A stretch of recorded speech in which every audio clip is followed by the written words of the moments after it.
you're broke, you don't have that much money, or heck, you don't even have a portfolio yet. But that's okay. In this video, I'm going to show you how to build your wealth with a new strategy that I have recently discovered. And this strategy is going to help you build even an account that's $500, $250, and even $50. And I'm making this video because I want to give you the power to grow a small portfolio. We all have to start somewhere. For me, I started with $2,000 back when I was 19 years old working on Wall Street. It was my first paycheck. I put it right into the market. But look, even if you have less than $2,000, you still have the ability to increase your wealth, to trade options, and to grow a portfolio steadily until you get into some bigger numbers where you can use different strategies. I'm going to be showing you how to grow a very tiny account with cheap option trading strategies. I'm going to share my screen.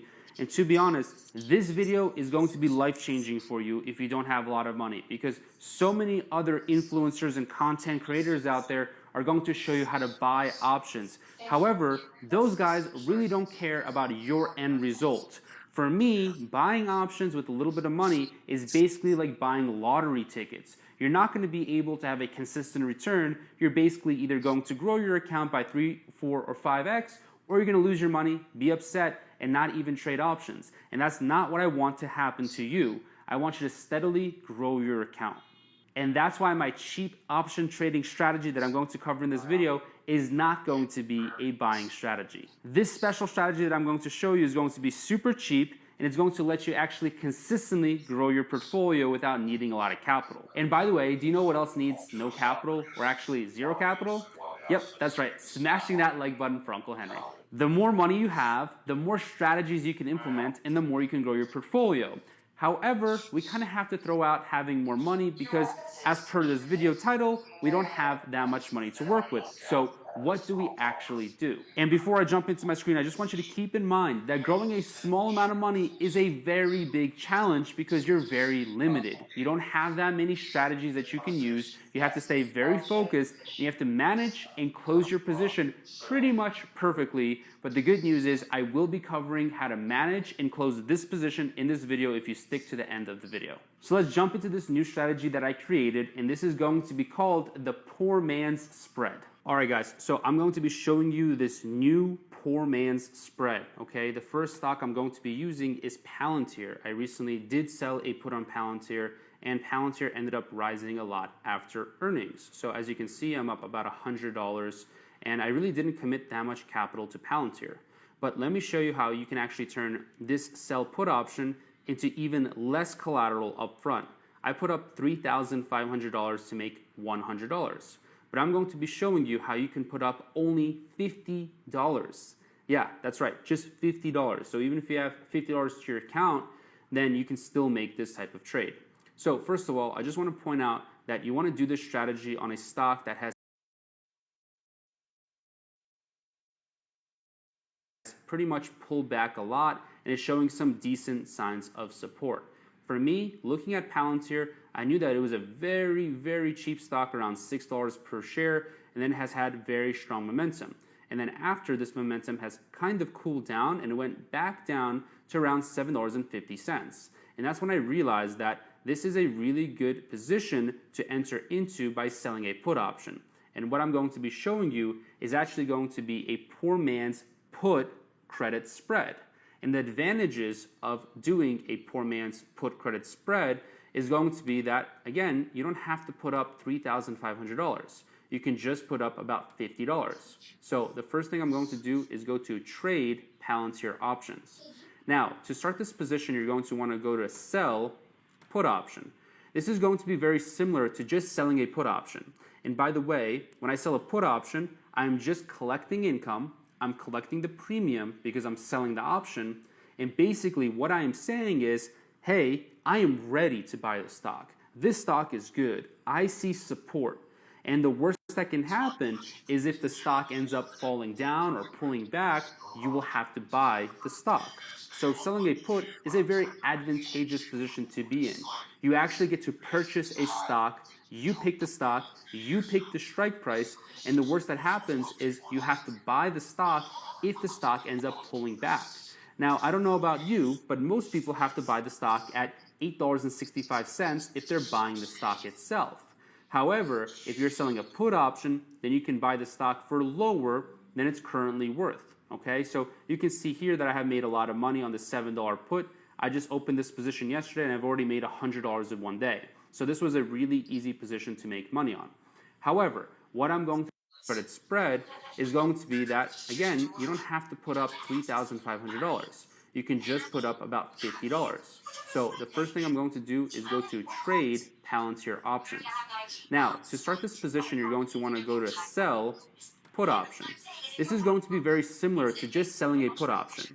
And by the way, when I sell a put option, I'm just collecting income. I'm collecting the premium because I'm selling the option.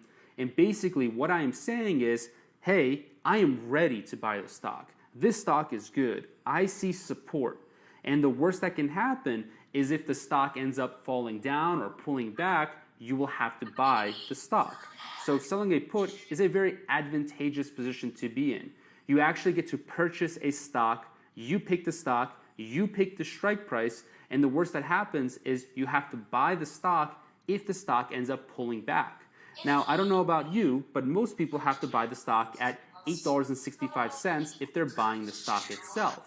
However, if you're selling a put option, then you can buy the stock for lower than it's currently worth. Okay, so you can see here that I have made a lot of money on the $7 put. I just opened this position yesterday and I've already made $100 in one day. So this was a really easy position to make money on. However, what I'm going to do right now is show you how to do that without even needing the $7. And basically $7 is $700. I'm going to show you how to not need even $700. Meaning if you have a tiny portfolio, this is the cheapest option trading strategy that you can literally get into. Okay, I'm going to be picking a different expiration date. I'm going to pick about 30 days out. If you're watching this video in the future, you can always pick an option that is 1 week to 6 weeks out. And the reason is if you're selling options and these options are expiring pretty quickly, meaning in 1 to 6 weeks, the time decay or the theta, let me quickly show you if I expand this option, this theta number right here is fairly big and it's also decaying much quicker. That means in just the next 1 to 4 weeks, this option is going to be worth $0 and currently it's worth $11, but it's going to go down to $0 and that's going to happen much faster. Now theta is much lower if there's a long time until expiration, which is why I prefer to sell options 1 to 6 weeks. Now, check this out. I'm going to have to pick a strike. Now, Palantir has increased a lot, so it's up 13%, and I did make a bet where I made $100 on that. But, let's just say that we believe that Palantir, or whatever stock, right? It doesn't matter. It doesn't have to be Palantir. It just has to be literally any stock. I'll actually show you multiple examples, but let's just start off with the first one. Let's say we don't think it's going to go below $8. So here's what I can do. I can end up selling the $8 put, okay? This means I'm going to have to put up about $766. That's too much. What I'm going to do now is I'm going to buy another put. Now this other put is going to function basically as a cushion. It means that I don't have to put up as much collateral because if this stock were to go down to 0, in theory, Robinhood or whatever brokerage you're using will have to actually tie up this collateral. It has to tie it up because there is a, tiny risk that the stock could end up falling a lot, okay? But that risk you're going to cushion and it's not actually going to affect you if you end up buying a leg lower. And what I mean by leg lower is this is the $8 leg that you're selling, but then you're going to buy one leg lower, which is going to be the $7 strike. So if I end up buying this strike price right here, you will now see that I'm collecting $22, which is pretty good, but I'm only risking about $77. That means I'm roughly almost getting a 33% return. This is almost 1/3 in about 30 days. So I'm basically getting a 30% return in 30 days. That's 1% per day on this position right here with a tiny portfolio. Now, some of the risks and benefits here, it's actually insane if I think about it. A big portfolio cannot really get 30% per month. That's honestly not going to happen, right? If I have $2 million, I get 30%, then I'm going to be making $600,000 in a month. That would be insane. I'd be able to buy 2 Lamborghinis per month. Not that I really need one, but what I'm saying is it's really hard to have a huge return on a large portfolio, but it's very easy to have a consistent small return on a large portfolio. Now with a small portfolio, the benefit is you can have a massive return. I mean, absolutely massive, 30% in 1 month. However, do keep in mind that there are risks to this position, although the risks are much less than just buying call options. What typically people do when they're new or they don't have a lot of money is they don't have that many choices. And when you don't have that many options, you kind of have to settle, and that applies for all areas of life. You need options. And if you have not that much money, your options are very, very low. You're basically pigeonholed into a position where you just have to buy options. And it's typically going to be call options. But real quick, if I just show you a call option, for example, on Palantir, a lot of people would buy like a $10 call option. The delta right here is extremely small. It's 0.26. That's not extremely small, but that means that 26% of the time you're going to make money and 3/4 of the time you're going to lose. That's why buying options doesn't work. It literally works 1 out of 4 times, and then you lose 3 out of 4 times. However, if I go back to selling this put credit spread, this poor man's put credit spread, which is only $1 in difference, 8 to 7, but the actual max loss is only 78. Well, here, your chances of winning, if I expand this right here, is also 0.3. But check this out. When you're buying an option, that 0.26 means it's your chances of winning. Here, when you're selling an option, it's actually reversed. This is the chances of someone else winning if the stock were to go down to 8. And because you're the one selling, you're not the buyer, you're a seller, that means your chances of winning are actually reversed. Rather than winning 30% of the time, you're actually going to be winning 70% of the time.